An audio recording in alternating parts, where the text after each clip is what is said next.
Barak Yahweh, Barak Yahweh Shah, Yahweh, Bahashem, Yahweh Shah, Bahashem, Kahak Badash. All praises, honor, glory, love, respect, faith, and power, and trust, and all credit to my heavenly Father Yahweh and my heavenly big brother Yahweh Shah. Thank you so much for what you've done, what you're doing, and what you're going to do. Double honors to the apostles and elders and bishops of GMS Great Millstone, who I learned from, and all the men scattered all over the world, teaching this truth and none but the truth in the name, spirit, and the power of Yahweh Bashem Yahweh Shah. Trying to put a spiritual bug in you Hebrew Israelites' ears, you so-called Black Latinos, Hispanics, Native Americans, and Middle Indians, and your speckled birds. And what is a speckled bird? That'd be a Hebrew Israelite that look like some of the heathen nations, like for example, a Hebrew Israelite that look like a so-called white person, so-called Chinese person, etc., etc. Got some videos lined up about the power grid in America. I don't know what they're gonna be talking about, but I've just got some of these videos that's talking about the power grid in America, and you know how the American power grid is known to be weak and is at potential threat. Well, is that threat of anything, and this shit can shut down, or either they can just shut it down on the people and still use the power grid for their AI data centers. But either way it goes, it's gonna be sucked for the people when when these niggas here turn the power off. And plus, what is fuel? When they cut off fuel too, fuel costing so much. Talking about gas and diesel, even natural gas or whatever else people use to use for vehicles and whatever else. Anyway, I'm gonna play these videos. It's all about energy and rationing energy, or just energy being shut down. Anything about energy that people need is gonna be taken away from you. And ultimately, all this shit gonna lead to that chip implant, the mark of the beast. But I'm gonna play these videos. I'm gonna get into the scripture, my best ability to say whatever God say through spirit, power, Yahweh Shema Shah, the Holy Spirit, the Krahak, Kadash, Lord, what it be on me. Let's get it. What the fuck? I clicked on that by accident. On July 2nd, the largest power grid in America nearly broke, and the federal government had to step in and order tech companies to unplug. I bet you didn't know that. By the end of this video, you're going to understand exactly what happened on the grid that powers a third of the country, why the government had to grant an emergency order to protect it, and why this is really a story about the true cost of the AI boom that nobody is really pricing in just yet. Quick bit of context so nobody gets lost here. PJM is the largest electric grid operator in the country. It moves power across 13 states and Washington, D.C., everywhere from Chicago to New Jersey, serving about 67 million people. When people talk about the grid breaking, this is usually the grid that they mean. Keep that number in your head for just a minute now. Okay, 67 million people. Here's the headline. And here is how most of the coverage framed it. On July 2nd, a brutal heat wave pushed electricity demand across the PJM region to an all-time record. No surprise. PJM's own preliminary numbers show unrestrained demand hit 168,158 megawatts. I hope I got that number right, smashing a record of 165,563 megawatts that had stood since 2006. The takeaway there is this was bigger than that. Most of the coverage treated this thing the way it treats pretty much every heat wave story. We've heard these before. Hot weather, cranked air conditioners, a strained grid, a few emergency alerts, some storms, and then everyone moves on once the temperature drops.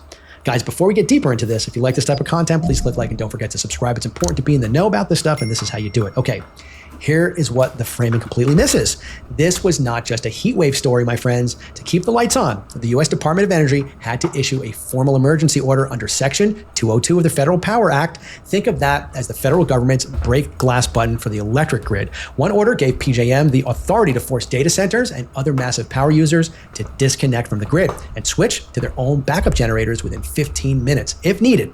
The second order waived pollution limits on aging power plants so that they can run flat out without violating their permits. Can you believe this stuff? I bet you can't. 51 power plants covering roughly 20 gigawatts of capacity were covered under that single waiver. And 17 of those plants actually ran above their normal pollution limits for a combined total of more than 1,100 hours just to keep the grid alive. That order was extended into the following week because the emergency didn't resolve itself in a single day. And underneath the peak number is a second number that tells you how fragile this actually was.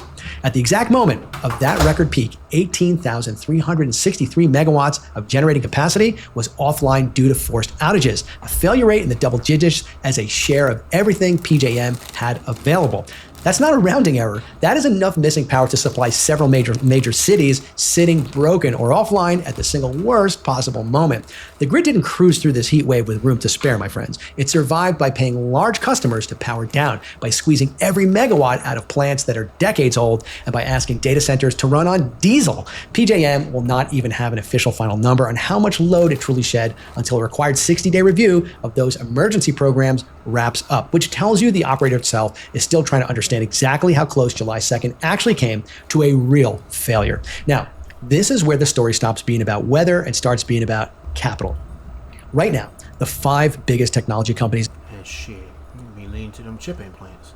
They turn the power off on you people. in the country are on pace to spend more than $600 billion building AI data centers in 2026 alone. You've heard that number a lot here. It's up roughly a third from what they spent just last year, and that is the single largest infrastructure spending wave in modern corporate history. You've heard that too, and Wall Street has mostly modeled it as a clean software story.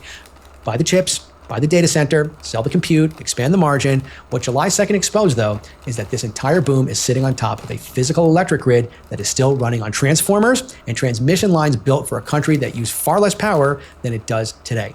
You can't build a data center faster than you can build the power plant, the substation, and the transmission line to feed it. When those two timelines collide, the grid operator has to physically unplug something, and this month it was the tech industry standing closest to the plug. The companies footing the bill for the fix are the regional utilities, and this is the part that connects straight back to your money. Utilities are ramping up borrowing to pay for transmission upgrades, new generation, and grid hardening at a pace that the industry hasn't seen in years. I'm sure that doesn't surprise you. The sector is on track to issue more than $150 billion in new bonds just this year, after issuing $61 billion in the second quarter alone, layering on top of capital spending that already climbed above $200 billion just last year. All that new utility debt is competing for the exact same pool of bond investors as the government and every other corporate borrower. At a moment when investment grade yields are already sitting near 5%, that's the highest level investors have seen in more than a decade. The grid's physical limits are not staying inside the grid, they're becoming a financing story that touches every borrower standing in the same line. So, what does this actually mean for you going forward? It means the AI trade everyone's chasing in the stock market has a hidden physical ceiling that doesn't show up on an earnings call. It means your own electricity bill is likely heading higher, regardless of how much AI you personally use, because the grid upgrades required to keep data centers running gets paid for by everyone connected to that very same grid, not just the hyperscalers renting the compute. And it means the next heat wave, the next cold snap, the next data center announcement all now carry a grid reliability question attached to them that simply didn't exist. It didn't even exist 5 years ago. Every new data center groundbreaking you read about now comes with an unspoken second question standing right behind the first one, not just who's paying for the chips inside it, but who's paying to keep the lights on around it. Wall Street loves to price a story as clean. Chips get built, models get smarter, margins expand, but margins don't expand if the plug gets pulled at 5:55 in the afternoon on the hottest day of the year. The grid just sent a message in the only language that it has, and that message was a number, 168,158 megawatts. So your truth bomb for today is this. The AI boom did not just hit a record on Wall Street this month, it hit a physical wall on the power grid, and the bill for that wall is going to show up in your electric bill and your bond portfolio before it ever shows up in a hyperscaler's earnings call. Join me every day for Wall Street Truth Bombs, where I drop them right here for the market. In this free modelling course, I'll teach you how to model the Master Chief's helmet from...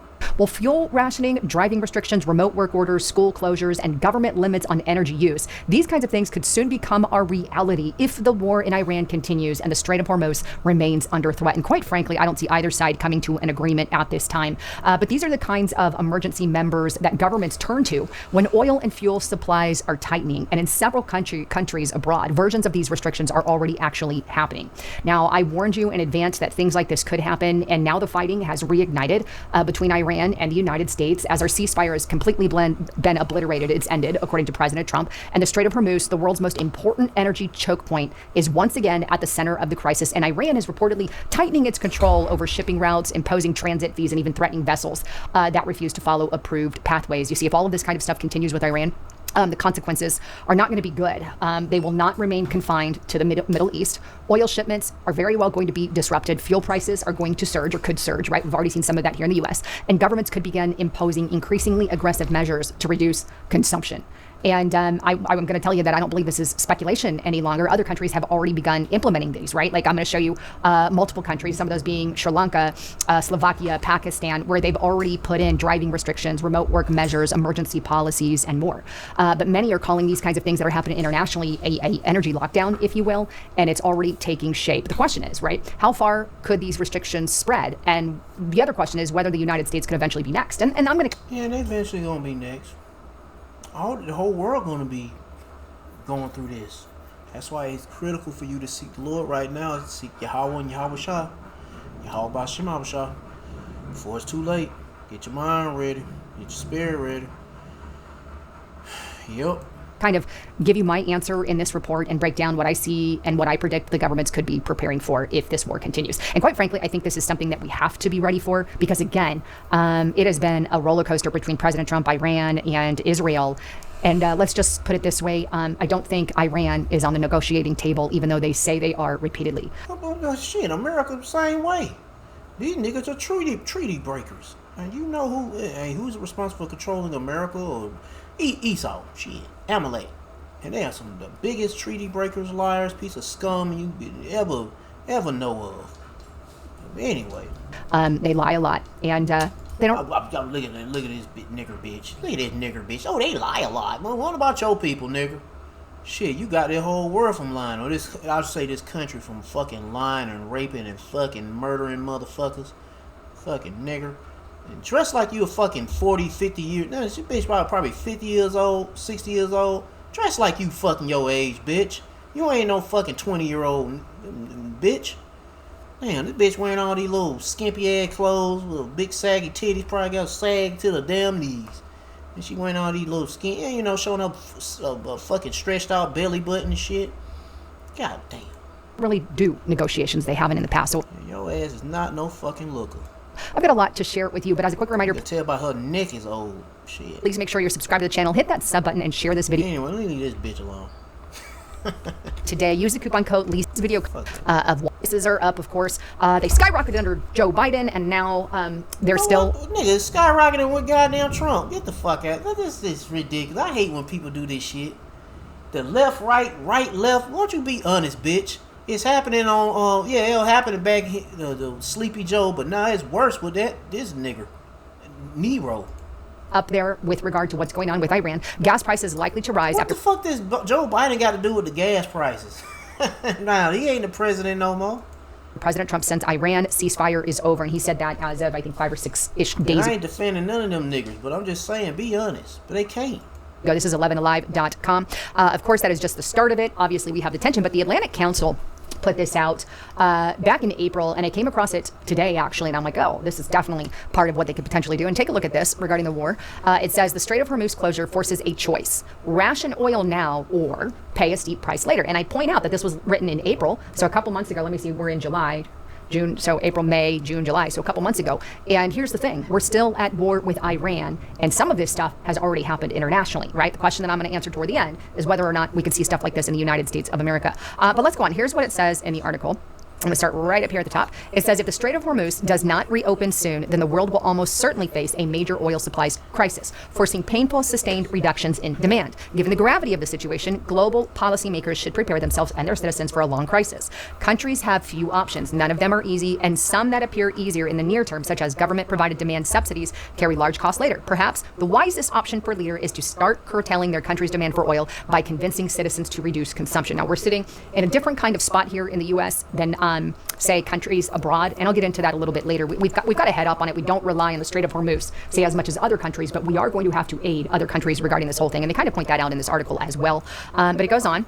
And it states up here, I got to scroll back. It says, with the recent U.S. decision to impose a counter blockade on the Strait of Hormuz, the war in Iran shows few signs of letting up, and oil markets have responded with the price of Brent crude increasing from less than 70 barrels to about 95 barrel today. And that has really been flexing up and down. There are talks, it could even go up to as much as 100, and that's kind of what we're losing. And they get into some of the earlier statistics regarding all of that. And here's an image, by the way, of the oil, and you can see, we have the COVID-19 era here, and then as we get into January 20... Oh, I ain't playing all this.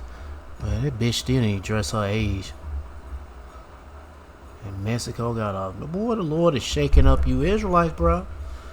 Yeah, he's shaking the shit out of you, Israelite. I had to get to that eventually about what's going on. And they talking about a tsunami too, tsunami warning. But I'm gonna add that into the list. I got a whole bunch of other videos related to what's going on with this earthquake. But I shouldn't have moved. I'm about to play this video. I shouldn't have had this played second. But let's see what this is about. It was a gift. I resented it for 3 weeks. Check this out. God damn it! Don't fucking hate when this YouTube does that crap. That's Lady- probably that's on me. Mead this morning, guys, is setting at 1,042.28 feet. That's 7.28 feet above the 1035 threshold, and that would put them with 4 of the 17 turbines left, 4 low heads. But guys, the threshold is approaching much quicker than that. I know this ain't got nothing to do. It's about electricity, but it ain't got nothing to do with oil. But it's like hydroelectricity or electricity from water.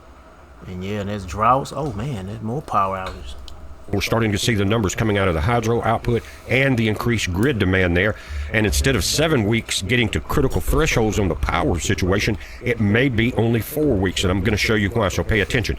Right now, again, they have choked back, 30 to 35% of the hydropower because you lose 5 to 6 megawatts. Think about that per 1 foot drop in lake elevation. And guys, both the 1038 number and the 1035 number that I'm using are on the linear scale where the temperatures don't increase, power doesn't decrease, output, and evaporation stays exactly the same. At the linear rate, we're going a little over a foot a week. And so 1038 means we're 4 weeks away from that point. Now that's become a bigger issue than it was before. And this 1038, guys, again, the lake will hit that in 4 weeks. When it hits 1038, the Bureau of Reclamation will be forced to implement severe immediate operational changes. The 35,000 megawatt weekly loss, dropping from 1042 to 1038, not 1035, strips another 20 to 24 megawatts of maximum capacity off the dam due to the loss of hydraulic head pressure. Now, we've already cut back, or they have cut back, about 30 or 35%. Now, they're talking about in 4 weeks losing another 20 to 24 megawatts. The reason I'm doing the video is we know the lake is collapsing. Nature's taking things back, putting it back to normal. But what I'm doing here is showing you that the power grid is going to be in trouble much quicker than we thought. And that should help anybody making any kind of decisions of what they're going to do about remaining or staying in that area or whatever it is.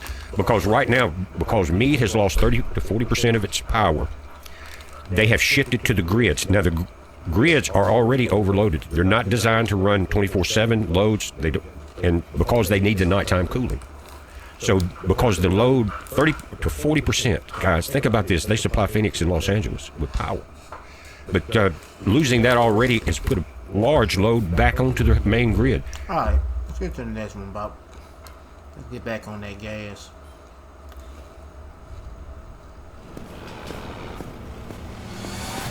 How we spend, it's time to budget more for gas. Prices at the pump are creeping up again. According to Gas Buddy's latest survey, the average gas price here in Metro Atlanta climbed nearly 5 cents just in the past week, reaching $3.52 a gallon for regular gas. Now that's because the Iran war escalation is putting upward pressure on our oil prices. Tehran says the Strait of Hormuz effectively is closed, which is a critical waterway for the world's oil supply.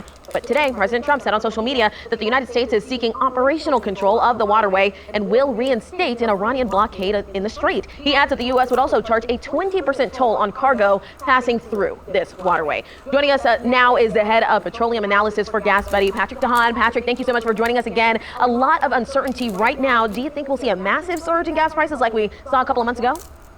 Probably not what we saw yet back in March and April, although it could be a pretty big pinch here coming in the next couple of days. Oil prices up 9%. And what you said earlier should be kind of a very... No, this was 4 days ago, but significant warning sign. The president... The prices have been going up. I mean, one video, I think it was like a week ago, they were talking about gas prices are dropping down low. Nigga, hell it ain't. No, the hell it ain't, nigga. Shit. I remember last week was like 340 something or 350. Now it's 370 from the gas station I seen. And diesel, it had dropped at some, well, shit, now it's about $5. It was like $4.70, and it dropped, and then went back up. intends to potentially toll the value of shipments going through the strait at 20%. That could certainly be a very, very significant expense for oil that's transiting through the strait for things like gasoline, diesel, and jet fuel. That is a monumental cost. So whether or not that happens, we'll have to keep an eye out. For now, with oil prices jumping today, your gas prices are likely to start jumping tomorrow and into Wednesday. And by the end of the week, gas prices might be 10 to 25, maybe even 35 cents a gallon higher than today. So if you're on E, it might be a good Well, it's already there. idea to fill your tank up sooner rather than later. I don't think we're going to get to record-setting prices, but the pain Really? You won't get the record-setting prices? Let's see what this next video about. Well, let me let this finish playing. at the pump this week is going to be real, and we're about to see some increases as we see oil jumping. Gas stations are going to be Well, this is 4 days ago, so it's already increased. passing that along here in the next few days. Well, you know what? We're talking as a lot of people are planning those last-minute summer trips. Will the jump in oil prices affect what we pay for our airfare? No problem. Yeah. Anyway, let's see what this video about. Diesel prices, like I say, diesel prices down in Africa around 10 US dollars a gallon. Here in the United States, we're looking at around 6. That's going to keep going up until we get this Middle Eastern thing figured out. And how does it all attach to us? Well, average. Did he say the average in America $6? Well, whatever. Annual wage increases 1994 to 2024. That really hasn't moved. So they said in Africa, what part of Africa? Well, hold on, let me see.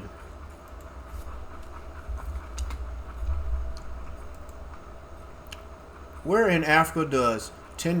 No, damn. Let me rephrase that. Where in Africa, where gas costs $10? No country in Africa, and gasoline priced at $10. So this nigga a piece of shit liar. Well, wait a minute. It says the highest average price in Africa is in Mali at roughly $3.24 per liter. Okay, that's about $12.26 per gallon. What the fuck they talking about then? There's no gas that costs $10 a gallon, but it's damn $12 a gallon. We can just anyway. So it is gas in Africa, somewhere in Africa, that costs about $10 a gallon, but it's actually $12.26. Anyway, says it's roughly $3.24 per liter, but for a gallon it's fucking 3 times more. No, actually 4 times more. Yep. Moved much since then, if anything, down a little bit. So I'll use this as our baseline. Where are you on this chart? Because Spain, Italy, and Japan and Morocco have gone down, so the purchasing power for increasing food prices is not there. At University of Phoenix, take one course at a time. The world may be much closer to an oil emergency. I would say with that price, $12 a gallon here in America, shit, you might well hang it up. Just like you hanging up that damn nozzle back on the machine, on the pump. So hang it up, say, okay, fuck it, I give. I ain't doing shit. What the hell I look like putting almost, like, say $500, or no, say say $200 of gasoline and a Honda Civic just to go to fucking work. No, and that's your check for the day. Just working. That's your check right there. It's about to get rough out here. Than most people realise. One analyst has warned that developed nations could be just 4 to 6 weeks away from having to consider rationing if the Strait of Hormuz remains closed. That does not mean every petrol station will suddenly run dry after 6 weeks. It means the emergency supplies protecting major economies are being drained at a worrying speed. Oil prices may appear relatively controlled, but that calm is being supported by reserves accumulated for moments of crisis. America and other countries have been releasing those reserves to replace missing global supplies and prevent fuel prices from exploding. The strategy has bought the world valuable time, but it has also weakened its emergency protection. The latest figures reveal how serious the situation has become. America's Strategic Petroleum Reserve has now fallen to a level not witnessed in more than 4 decades, leaving considerably less room for another major disruption. Reuters reported Stocks of crude oil in the US Strategic Petroleum Reserve fell by 6.2 million barrels in the week ending July 3rd to 319.5 million barrels, the lowest level since April 1983, according to data from the Department of Energy. The drawdown is part of a US agreement to release 172 million barrels from the facility to plug a gap in global inventory since the Iran war and help push down fuel prices. Since the war began at the end of February, overall US inventories, including commercial and SPR stocks, have fallen by 120.71 million barrels to 734 million barrels as of June 26, the lowest since 1984. These numbers explain why the current stability in oil prices may be misleading. The market has not escaped the supply crisis. Governments have been hiding some of its immediate effects by releasing stored oil. But every barrel released leaves one fewer barrel available for the next emergency. If disruption through the Strait of Hormuz continues, governments could face an increasingly difficult choice: allow prices to rise sharply or keep draining reserves that are already at historic lows. The real danger begins when those reserves can no longer comfortably fill the gap. At that point, rationing may stop sounding like an extreme possibility and become a serious policy discussion. Take a look at this clip from ABC News, where James Gruber explains how low inventories could leave developed nations dangerously exposed if the Strait of Hormuz closes. Well, obviously geopolitics is a big risk, and oil prices are as part of that. We saw that, and the risk with oil going forwards is that if there is a closure of the Strait of Hormuz, and Trump has acknowledged this, that inventories for oil are extremely low across the developed world. If the Strait of Hormuz closes, how long can developed nations, including Australia, last without that oil is the big question. And some analysts suggest, it could be 4 to 6 weeks before we start having to do things like rationing. It feels, James Gruber, that feels like we've been saying 4 to 6 weeks for months. You know what I mean? Like, is there can you put a time frame around it where the world will run out of comfortable levels of oil supply before there is any kind of significant reopening of the Strait of Hormuz? The interviewer's response captured what much of the world is probably thinking. He told James Gruber that it feels as though people have been hearing the same 4 to 6 week warning for months. That is a fair question. Similar warnings have circulated throughout the last 2 or 3 months, yet widespread rationing has not happened. Petrol stations are still operating, planes are still flying, and the global economy continues to consume millions of barrels every day. However, the absence of rationing does not... Ain't that weird? It's like, they're saying they're going to be running low on gas or diesel or whatever. Shouldn't y'all be taking measures on preparing to... No. Boy, these motherfuckers and they told you people this shit. And these people just continue on with their lives like la-di-da-di-da, la-la-la-la-la-la-la-la-la-la. And then when disaster strikes, when them prices go up, they're like, oh my goodness, Jeebus. Shit. Nigga, I want to hear that nigga name. Fuck no. But, hey, man, this shit it's about to knock and kick in people's doors, man. Surprise. Shit. And get what? The props Yahweh Shemal Shah told you niggas this shit was coming. Starting with GMS, I ain't GMS, but I just learned from GMS. But anyway, just the props. Let's just say the props Yahweh Shemal Shah told you so. The warning was meaningless. The reason the Bringing alarm to you Israelites worldwide. Severe consequences have not yet appeared is that the United States and other nations have been drawing oil from their reserves. Those emergency stocks have acted as a temporary bridge, replacing part of the supply that disappeared from the global market. Governments have effectively been buying time. That time has come at an enormous... That time ain't gonna be a buying time as much as you can. But the Lord about to speed things up. Shit, kicking the can down the road ain't gonna help, nigga. Y'all better hurry the fuck up with this shit. I ain't talking about the Lord, no, hell no. I'm talking about Esau and all the rest of these heathens. Y'all better hurry up. Cause you Israelites need to go and get on this before the balloon pops. Enormous cost. Oil held inside the US Strategic Petroleum Reserve has fallen to its lowest level since 1983. The wider total of American commercial and strategic stocks has also dropped sharply. The crisis has therefore not disappeared. It has been transferred from the visible market into national emergency storage facilities. Alright, I'm going to start right there. If you want to watch the rest of the video, be my guest. They go to the title, they go to the channel. Let's see what this dude got to say. It doesn't get any better than that. Look for On the Road with Jonathan Martin on YouTube or wherever you get your podcasts. It's been amazing to see our customers come together. Right now, the United States has less emergency oil in reserve than at any point since the first term of the Reagan administration. This shocking statistic should be the headline across the country, but it's simply not. The emergency cushion that protects your family from shortages and price spikes is thinner than it's been in over 40 years, and it's getting thinner every single week. And they told you about it, but they ain't preparing you about it. They ain't getting things ready to get ready for rationing. They gonna do it in the last moment. Oh, hell yeah. Hell yeah, they gonna do it at the last moment. Let's get into it. So, hey man, make sure. I mean, you can do what the fuck you want to do, but make sure you get your. I mean, it's easy for me to say get your house in order. I'm trying to figure out the best way to say it, but try to do your best getting right with the Lord, man. And I'm speaking for myself. Because I sometimes when I pray, man, I don't even know if I'm going to make it. I'll be like, Lord, I don't know if I'm going to make it, but I pray to make it. Shoot. Some brothers be like, yeah, I'm excited. I'm like excited, but are you ready? Are you sure you're going to make it? Hell, I mean, I don't understand, man. I just be like, yeah, it's an exciting time, but it's going to be fucking dangerous. Shit, it's easy to act like you ain't going to be scared or anything. We don't know what the fuck it's going to be and how we going to be anytime, boy. It's going to get crazy out here. Shit. And I'm only talking about it because, yeah, you got the right to talk about it. Because you're not sure about yourself, but you just pray the Lord give you the power to get through this stuff. Because they're going to get wild out here, man. When these people don't know, when these people lose it, they going to fucking lose it.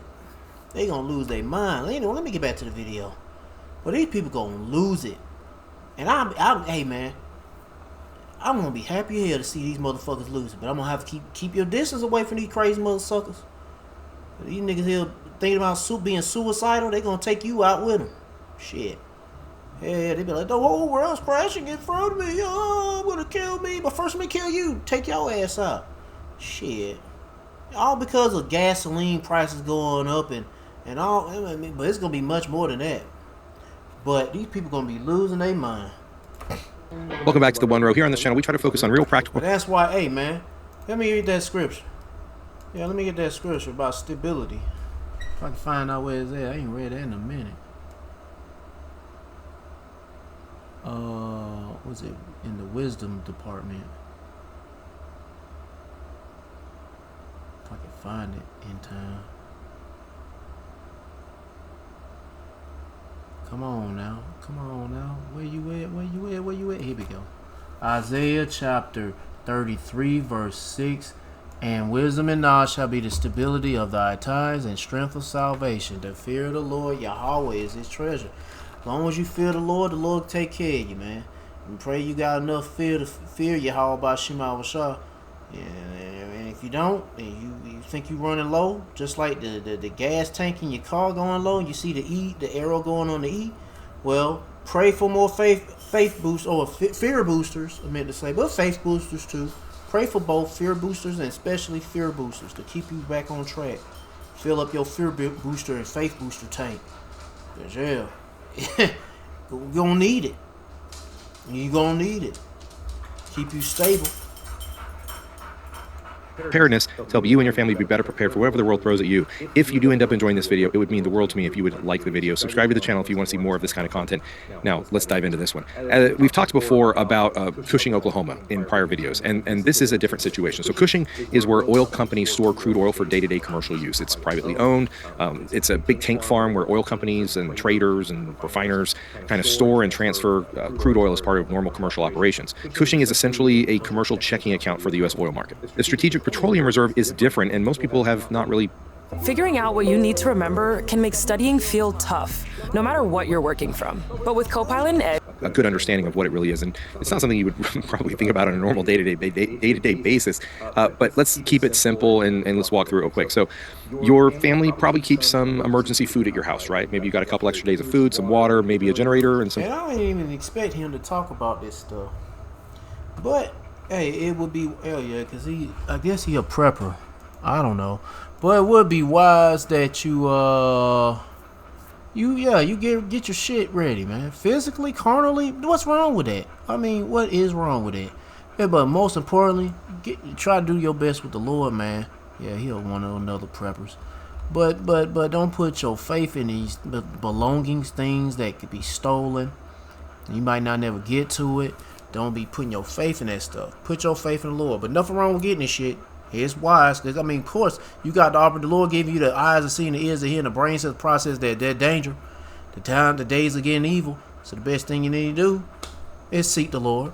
But also get some things, just in case. For emergency. I ain't gonna tell you how much. That's on you. It's all about your bank account.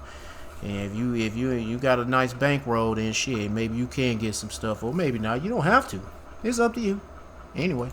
Fuel for that generator or some solar panel, something like that. You don't use that stuff day to day, but if you had a power outage, if you lost your job, if there's a storm coming and you couldn't get to the grocery store, these are the supplies that are the difference between your family being okay and your family being in trouble in that emergency situation. Yeah, it's just like having a car jack in your car. And not a lot of cars have car jacks anymore. Spare tires. It's best for you to have a spare tire and a car jack and a flashlight and maybe an umbrella just in case. Because when disaster strikes, like your tire goes flat, that's a disaster. Not a major one, but your tire goes flat. You might have like a air pump, a battery powered air pump you hook up to your cigarette lighter. And you got a plug-in kit.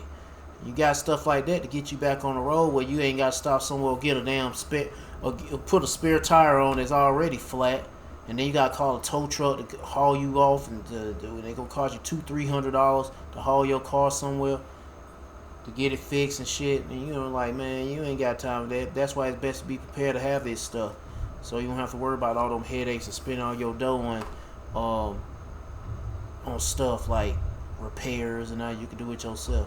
Anyway, Strategic Petroleum Reserve is that emergency supply. It's always good to have some kind of emergency. For the entire Ultimately, the best emergency is Yahweh Shema Shah.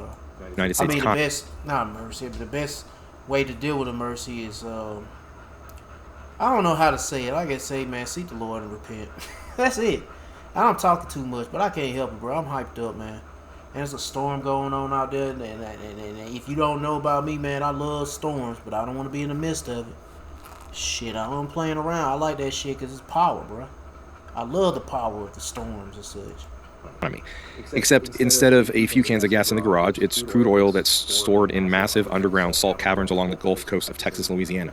There are 4 sites that are physically connected to the country's largest concentration of oil refineries, pipelines, and marine terminals. It was created in 1975 after the Arab oil embargo, where OPEC countries cut off oil exports to the United States.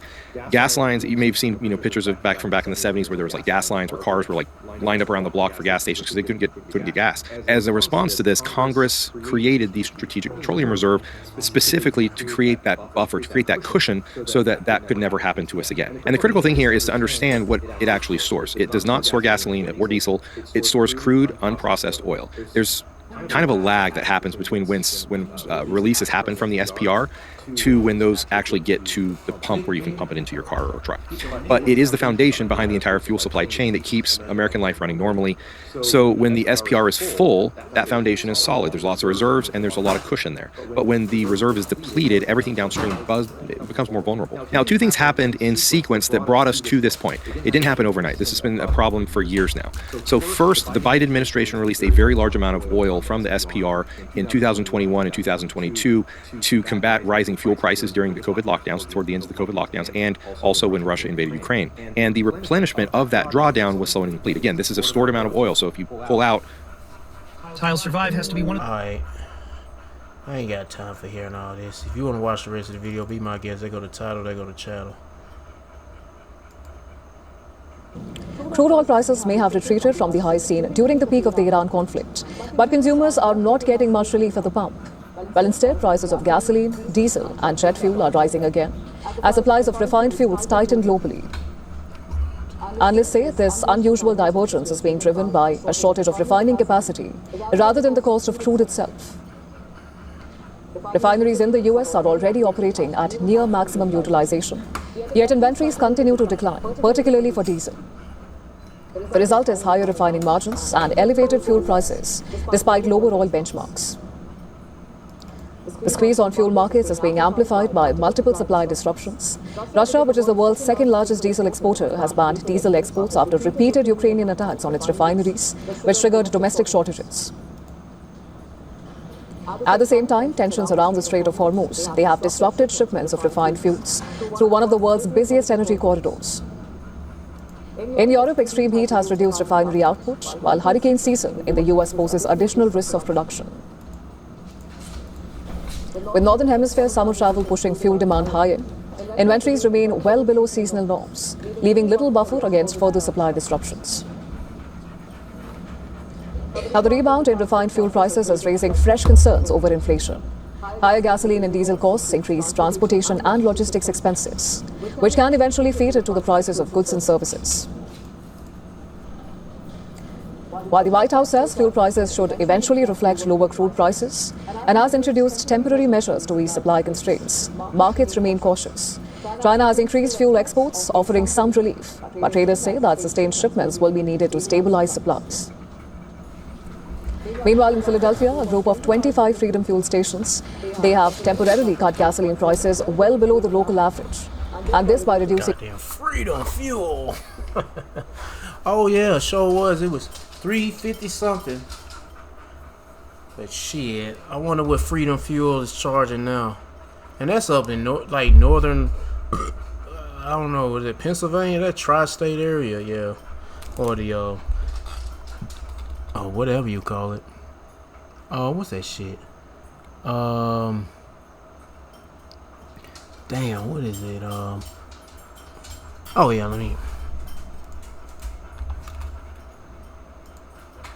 How much is gasoline at Freedom Fuel gas station now? Shit, 367. Oh, it is. It is now. It's 367. Shit, it's probably that E.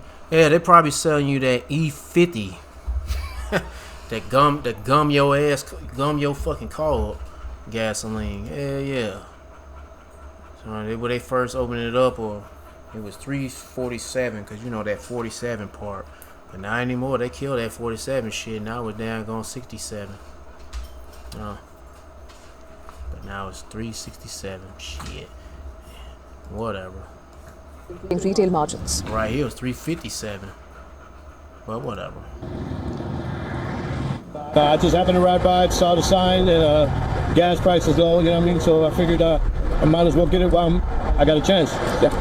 And gas is going up again, you know what I mean? So everybody crazy about gas, but what about that diesel? Because if that diesel go up, the hell with your gas. You're going to need diesel to haul that gas. You're going to need diesel to haul that food. You're going to need diesel to haul this, go haul that, and haul that from sea, not from air, but from sea to land, from trains, and land from 18-wheelers and shit. Use diesel to damn do construction, to work on, well, I ain't going to go there about infrastructure, because shit, what infrastructure? There ain't no infrastructure there ain't nothing being built here in America. Well, there are some stuff, the AI data centers being built, and what else? Prisons, yep, and concentration camps, yep. Other than that, that's it. Yep. Back to video. I saw the fuel. However, analysts say that such discounts are unlikely to change the broader market, where global supply constraints and not crude oil prices continue to dictate the cost of fuel.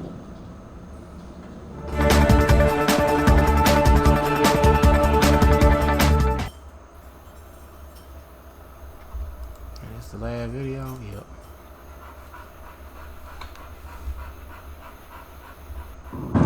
Okay guys, so the worst case scenario is becoming a reality as Iran has declared that they're going to price the barrels at $200 or more due to the recent attacks from Daddy Trump.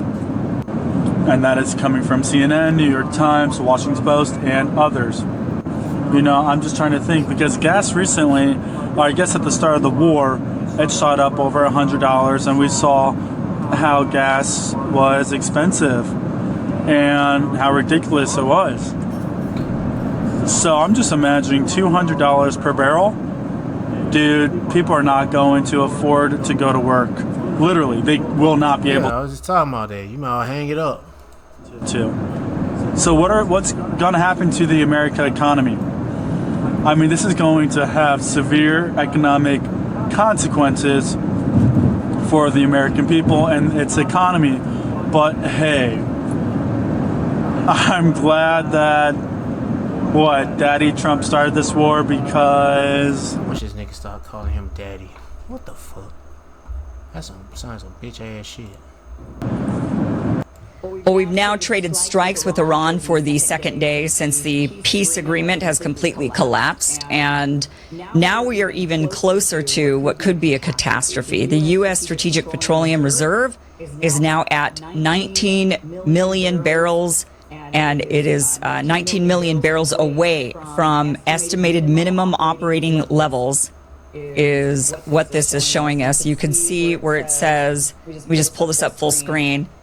This chart, by the way, goes all the way back to 1989 is the first year on the chart. Let me just go ahead and remove this lower third for you so you can take a look at it. And it goes all the way up into where we are today. And we are here is the yellow arrow. We are really close to that red line. So the Strategic Petroleum Reserves are almost to the point where... Well, just, you know, it ain't... I played this video before with Kim Iverson showing that chart. But yeah, it ain't no need for you to full screen that up, 'cause you can't hardly see that anyway. We don't have any reserves. So what exactly does this mean? Well, does it mean we're not going to have any more oil? No, we produce quite a bit of oil as a country. But what it does mean is we will... What kind of oil are they producing? We'll see inflation when, Donald Trump actually said... I'm confused. Like, what kind of oil is America producing? I mean, is it light oil or heavy oil? I mean, what the fuck? Anyway. He even said that we were, I believe... Is that oil going to keep America running? Hell no. Man, look, man. What the fuck she talking about? The objective is to make your life a living fucking hell. So ultimately, it's going to lead to that chip implant, the mark of the beast. That's what it's leading to. Everything is going to lead people to chip implants, because, boy, that's all I got to say. 2 weeks away. Let me actually look at the calendar. It was June 17th that Donald Trump said we were 4 weeks away from running out of oil. And 4 weeks would be next week, the 15th. And we're on the 9th today. So by next Wednesday, apparently the strategic reserves will hit that red line by next Wednesday. And that means that prices are going to go up. When people, the market, we still have oil. It's not like we've run out of oil, but markets are very reactionary. So when they know that the government can't whisk in and release more oil barrels in order to boost the economy back up, they start pricing things like, oh no, we're at that point. We don't have any reserves left. We have no money in the bank, basically. So we're living paycheck to paycheck. And if a crisis hits, we have enough oil to keep ourselves functioning on a day-to-day, but if a crisis hits, just very much like living paycheck to paycheck, crisis hits, you're screwed. University of Phoenix has... And you Israelites need to seek the Lord. You're going to be screwed too. Lord, leave your ass hanging with the rest of these dummies. Let's get to the scriptures.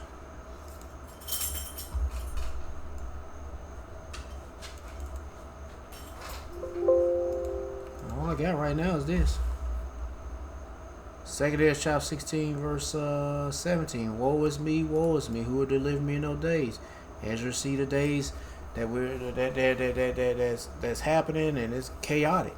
And he's like, who gonna save me? Because he knows he's gonna be here, and he is here through reincarnation. You don't believe that? I don't care, sucker.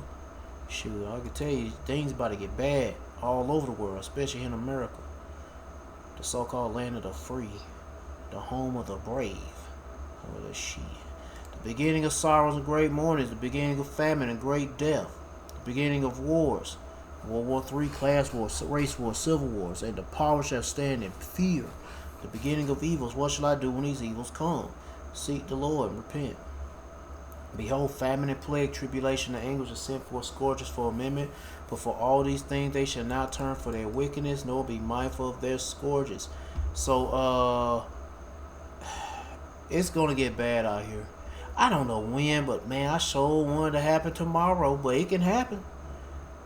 It can happen. It ain't got to be slow pace. The Lord can crank it up a notch. He can put a little bit more pressure on the gas pedal. Yeah, he can put a little bit more pressure on the pedal. He can shift it in another gear. Yeah, he can granny shift that. I don't know. He can do it. Yeah, do whatever you want to do. Speed up the time.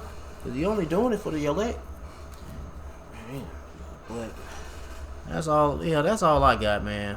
Just a video about gas, energy, and all that stuff. Either the price is gonna be going up high, or either soon there won't be no energy for anybody, and it's gonna be a rationing for energy from fuel, gasoline, electricity, whatever. It's going down. Just don't know when, but it's coming. But hey, man, best thing you need to do, seek Yahweh Shema Shah by seeking his prophets and take heed of what to say, and try to build a spiritual mental relationship with Yahweh Shema Shah by praying Yahweh Shema Shah, praising Yahweh Shema Shah, worship Yahweh Shema Shah, fearing Yahweh Shema Shah, and repenting to Yahweh Shema Shah. To all the men out there pushing this truth and nothing but the truth, in the name, spirit, and power of Yahweh Shema Shah, keep on preaching, keep on teaching, keep your faith and trust strong, Yahweh Shema Shah, stay humble. And for you few sisters out there taking heed, keep your faith and trust strong, Yahweh Shema Shah. Stay humble, stay in order with your man. If you ain't got no man, stay in order, Yahweh Shema Shah. Peace and bless to the hopeful elect, and all praises to Yahweh Bahashem, Yahweh Shah, Shalom.